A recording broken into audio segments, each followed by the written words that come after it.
Het gallen, hoe speur je naar gallen, Matthijs? Nou, eigenlijk een beetje zoals we nu doen. Je loopt over meestal een pad. Ja. En ondertussen kijk je dan zo van naar de bomen en struiken het meeste. Oh. Ja, en ondertussen verrek je je enkel omdat je dan van het pad afstapt. Ja, als je dan niet oplet inderdaad. Ja, nee, je kijkt vooral naar de bomen en struiken en dan blaadjes afspeuren. De overgangen in de Blauwe Kamer zorgen voor veel variatie in planten en bomen, zoals wilgen en eiken. En dus ook voor veel soorten gallen.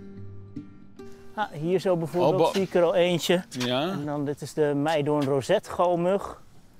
En dit is aan het uiteinde van het takje zijn de blaadjes bij elkaar gebleven in plaats van een normaal takje. Wat is nou de gal? Want ik zie blaadjes en in het midden zie ik iets bruins. Ja, nou in dit geval is het mugje er al uit. En daardoor is het wat bruin aan het worden, want daar hebben die mugjes geleefd. En dit hele stuk is de gal. Een gal is een vergroeiing op een plant, meestal veroorzaakt door een insect. Die legt eitjes op het blad.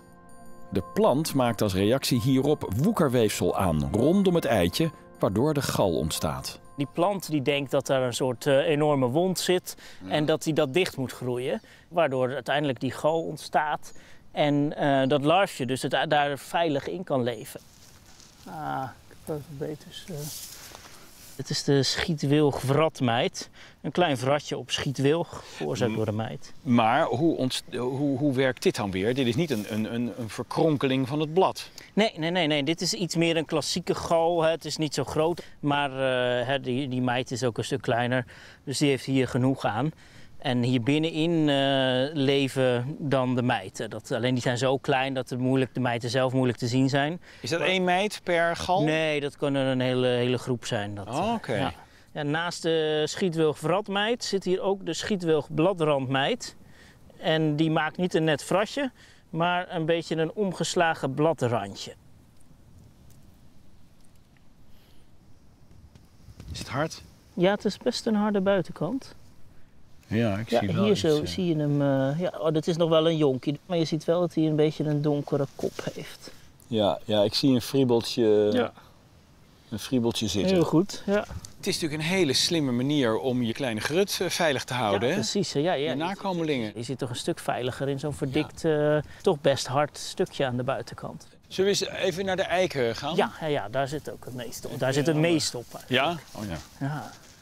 We zijn eigenlijk nog niet eens begonnen. Precies. Oh, daar staan mooie eiken. Ja, dit rijtje. Ik ga het makkelijkst even snel dan aan de onderkant van de tak kijken. En dan kun je de onderkant van de blaadjes, want daar zie je het meeste op. Oh, ja, ik zie wat. Ik zie wat. Yes. Kijk eens. Hier is de lensgal. Dat is denk ik de algemeenste gal op eik. Een klein lensje met wat sterharen. En wat is een lensje?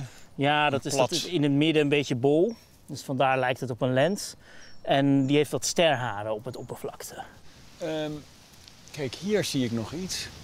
Dat is de gordelgalwesp. En deze zit echt meestal in een nerf van een eik. En hij maakt ook vaak zo'n beetje zo'n kromming, verdikking middenin. Ja. Dat is de gordelgalwesp. En waarom is een eik zo'n goede gastheer?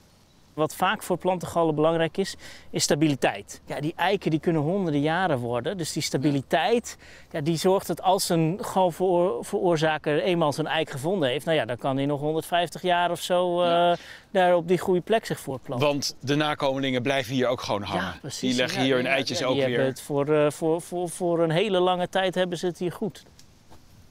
En heeft zo'n eik er nou last van? Ik denk, als je nou kijkt maar eens hoe groot zo'n eik is... Voordat hij er last van heeft, dan moet wel flink wat gebeuren. Maar de boom zelf heeft er niks aan? De boom zelf heeft er niet zoveel aan. Geen voedingsstoffen of weet ik veel. Een stukje waardering van mij. Oké. Maar daar heeft hij ook niet zoveel aan, denk ik dan weer. Nee.